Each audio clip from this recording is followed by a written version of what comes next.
Bonjour à tous, bienvenue sur cette chaîne. Comme d'habitude, avant d'aller plus loin, abonnez-vous, activez la cloche de notification, commentez, likez et partagez. Donc aujourd'hui, on va s'intéresser à la place des réseaux sociaux dans la société gabonaise. À quoi servent-ils?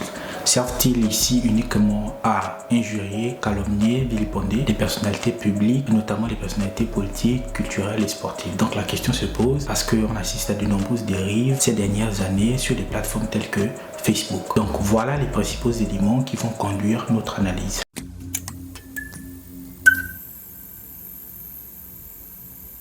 Alors, depuis la fin des années 2010, on assiste à une montée en puissance des réseaux sociaux. Au nombre de ces réseaux sociaux, on a notamment Facebook qui est très populaire au Gabon et en Afrique. Cependant, la question se pose parce qu'on se rend compte que les uns et les autres utilisent les réseaux sociaux, certes pour dénoncer, mais parfois en portant atteinte à des personnalités publiques telles que le chef de l'État ou des personnalités du monde du sport, notamment le football. Est-ce que l'utilisation des réseaux sociaux pose problème? Oui, l'utilisation des réseaux sociaux pose problème parce qu'on peut dénoncer un phénomène en abordant les choses de façon plus ordonnée et en respectant les codes de la bienséance et de la politesse. Cependant, c'est pas ce qu'on remarque sur les réseaux sociaux. Ce qu'on remarque sur les réseaux sociaux, c'est que lorsqu'un individu constate un phénomène, il allume une caméra sur son téléphone, il filme et il dit ce qu'il pense. Parfois, on ne menant pas réellement des enquêtes susceptibles de pouvoir révéler la réelle nature du phénomène qu'il a pris en instantané avec son téléphone. Donc cette situation fait en sorte qu'on arrive à des dérives qui peuvent parfois déboucher sur du harcèlement, donc du cyberharcèlement, et font en sorte que les uns et les autres aient un regard méfiant vis-à-vis des réseaux sociaux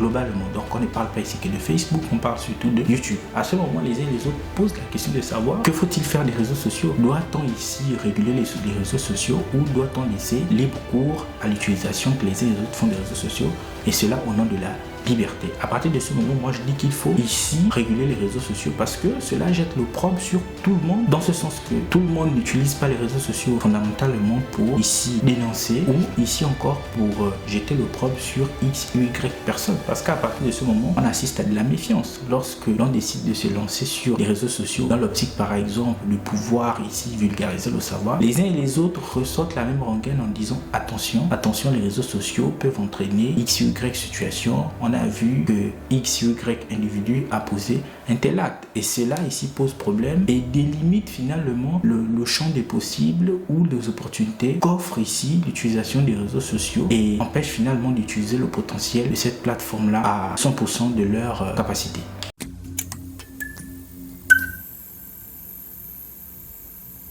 Alors donc on constate que les réseaux sociaux posent problème parce que leur usage suscite de nombreuses interrogations. Donc on assiste à des dérives qui peuvent entraîner du cyberharcèlement ou ici la calomnie ou tout autre acte répréhensible. Donc à partir de cet instant, on se rend compte qu'on n'exploite pas les réseaux sociaux à bon escient et au maximum. Donc je parlais notamment ici du fait de pouvoir vulgariser le savoir au travers de plateformes, ce qui est finalement une perspective plus intéressante mais qu'on ne peut pas finalement emprunter parce que les réseaux sociaux sont devenus le lieu par excellence où on critique, où on calomnie, où on dénonce maladroitement, qui est ici à injurer X ou Y personnalité publique. Donc cette approche de l'usage des réseaux sociaux pose problème et mérite qu'on s'y intéresse, et à partir de ce moment qu'on pose un cadre en régulant l'utilisation des réseaux sociaux, parce que dès lors qu'on ne le fait pas, tout le monde est mis dans un même espace qui fait en sorte qu'on ne perçoit pas la pertinence de l'usage des réseaux sociaux, alors que les réseaux sociaux sont des super plateformes sur lesquelles on peut finalement se poser et diffuser le savoir et pouvoir édifier les uns et les autres en tout temps et en tout espace sans aucune contrainte. On n'a plus besoin d'aller dans des grands studios de télévision ou dans les grands studios de production pour pouvoir ici permettre aux uns et aux autres de mieux comprendre l'actualité, de mieux comprendre un phénomène sociologique, de mieux comprendre un autre thème susceptible de pouvoir aider les uns et les autres à acquérir de nombreuses connaissances. Donc je m'arrête là, c'était ici le message que je voulais faire passer au travers des réseaux sociaux en disant tout simplement qu'il ne faut pas avoir peur de se lancer sur les réseaux sociaux parce que c'est un champ de possibles.